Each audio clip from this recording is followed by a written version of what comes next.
The Cleveland Browns finished last season with 5 wins, 12 losses, 4th place in the AFC North. And yet no team in the division spent more money this spring than they did. Andrew Berry opened the checkbook. Todd Monken opened a culture war inside the building. The quarterback everyone assumed would walk in as the starter has been told he has to earn it. Shedeur Sanders is not yet QB1, not according to the insiders, not according to the practice reps. There is a reason for this, and the reason will land harder than the reports suggest. The roster turnover is staggering. 5 new starters on the offensive line in waiting. 2 new wide receivers drafted in the first 2 rounds. A first-time offensive coordinator in Travis Switzer. A 6'6" quarterback added in round 6 nobody is talking about. Deshaun Watson is back in the building and reportedly throwing the football as well as he has in years. Dillon Gabriel is fighting. Taylon Green is lurking. And one move the Browns pulled off back in March quietly shifted the entire identity of this offense. It happened before free agency, before the draft, before anyone outside the building knew the plan. The defense was the only thing keeping last year's team alive. 4th in total yards. 1st in yards allowed over the last 3 seasons. Myles Garrett took home Defensive Player of the Year for the 2nd straight season. Carson Schwessinger took home Defensive Rookie of the Year. Now Jim Schwartz is gone. A first-time coordinator named Mike Rutenberg has the keys. Vegas put the win total at 6.5. By the time this video ends, you might disagree with the number completely. But before we get into that, hit that like and subscribe button for more Browns and all the NFL content. Let's aim for 500 likes on this video. The quarterback room has 4 bodies in it, and only 1 chair will be filled by Week 1 in Jacksonville. Mike Garafolo stood on NFL Network this week and said he is 101% certain Deshaun Watson starts the opener, not Mike. He used the word no 3 different times. Inside the building, the perfect play sessions begin under center with Watson. The 10 extra reps with the ones belong to him, and his arm strength, by every account from beat writers and teammates alike, looks closer to the version Houston watched than the version Cleveland buried. Todd Monken has not crowned anyone. He said his quarterback will be named by the Jacksonville opener, and he split first-team reps Wednesday between Watson and Shedeur Sanders. Sanders went 7 of 11 in team sessions, while Watson finished cleaner overall. Monken told reporters Sanders has come miles in his progressions and concept work. Adam Schefter reported the quote within an hour. The vision sounds like a holding pattern. Watson opens. Sanders waits. The leash is shorter than anyone wants to admit.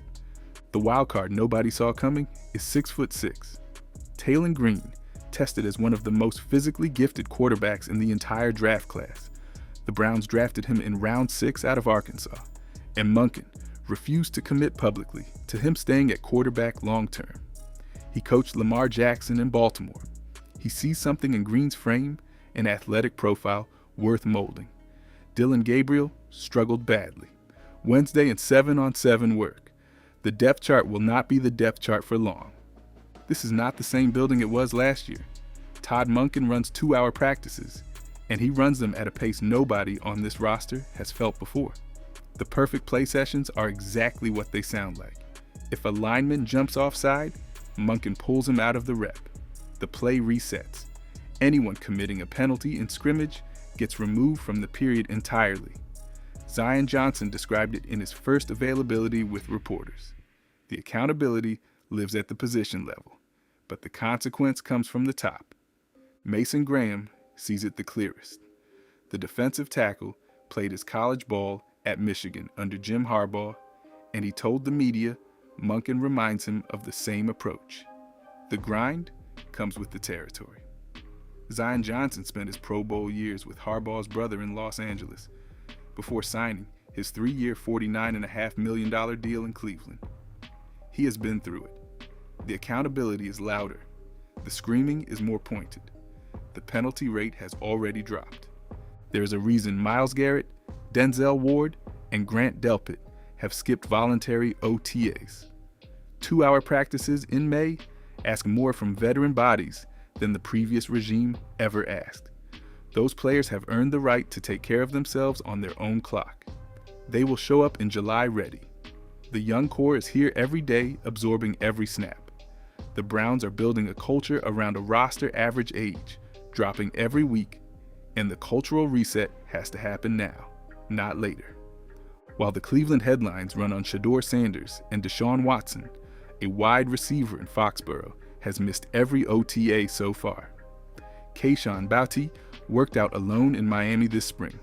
The Patriots are widely expected to acquire A.J. Brown after June 1st.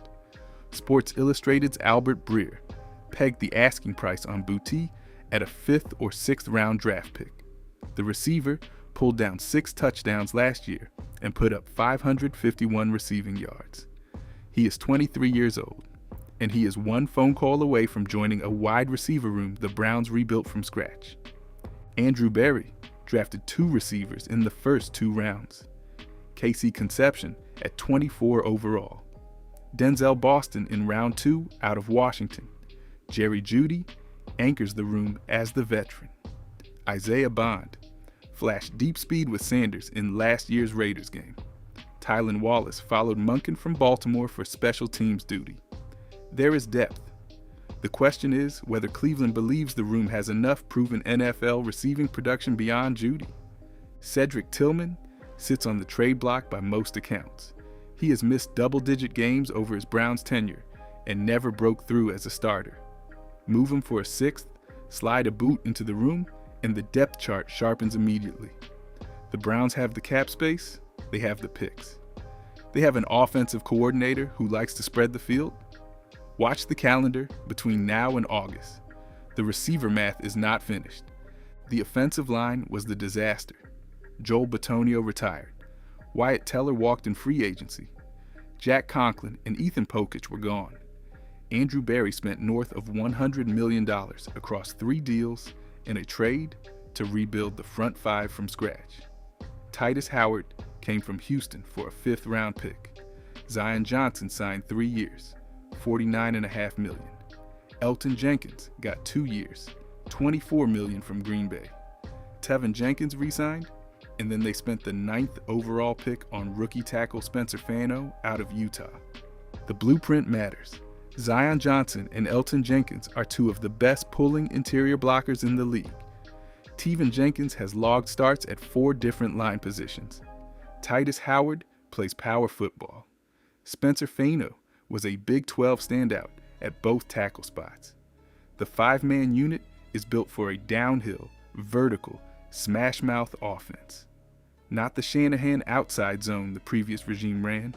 The blueprint comes straight from Todd Monken's playbook in Baltimore. And the blueprint serves Deshaun Watson first. The reason sits inside the blueprint. Shedeur Sanders has to earn quarterback 1 because the line built this offseason protects a veteran arm first. The rookie quarterback gets the long-term keys once he proves he reads protections the way Watson already does. Until then, the unit they built will keep the older arm upright. The next time you see Cleveland on tape, watch the right side of the line.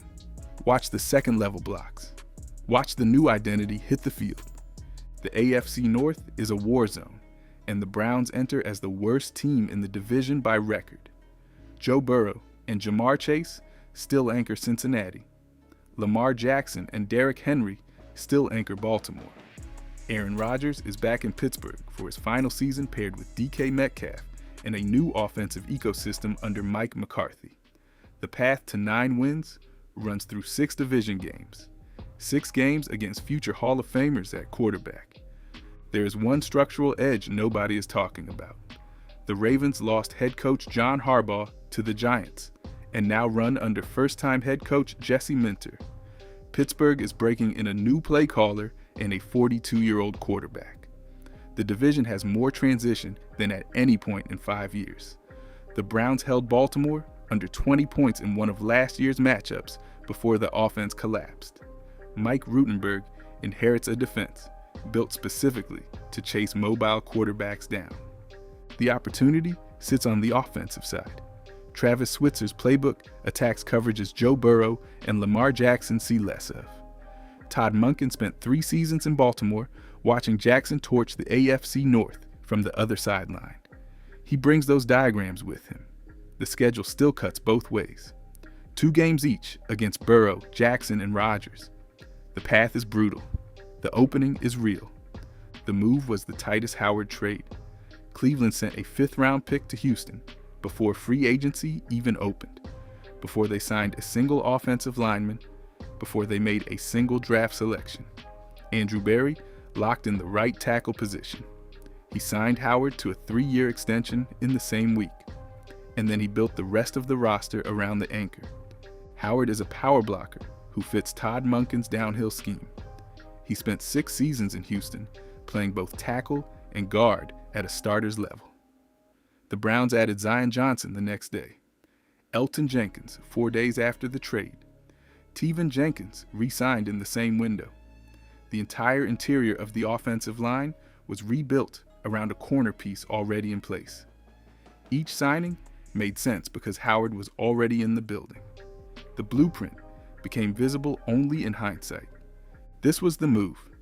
The single decision in early March set the chemistry, the scheme fit, and the budget for everything else Berry did this spring. The line built around Howard is the line Deshaun Watson will play behind in Week 1. The line Shedeur Sanders has to grow into. The line every defensive coordinator in the AFC North will study on tape before Cleveland's opener. Howard arrived first, the dominoes fell after. And the offense, everyone saw collapse. Last season has the foundation of one nobody saw coming. Vegas has the Browns at 6.5 wins. Take a long look at this roster.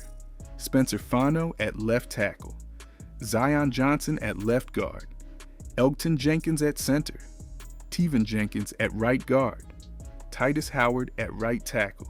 Jerry Jeudy, KC Conception, and Denzel Boston on the outside. Quinshon Judkins at running back coming off an 827-yard rookie year. Harold Fannin Jr. at tight end, leading all Browns rookies in receptions last season. Myles Garrett, Carson Schwessinger, Denzel Ward, Grant Delpit, Mason Graham in year 2. The number is wrong. 8 wins is the floor for this roster. 9 is the realistic ceiling if Deshaun Watson plays anywhere close to his Houston form for 10 or 11 games. Take the over. Take it on a defense ranked first in yards, allowed across the last 3 seasons. Take it on the most aggressively rebuilt offensive line in the entire NFL. Take it on a head coach who installed an MVP caliber offense in Baltimore around Lamar Jackson. The Browns finished second in the AFC North, behind one team only. Pick which one in the comments and tell us why.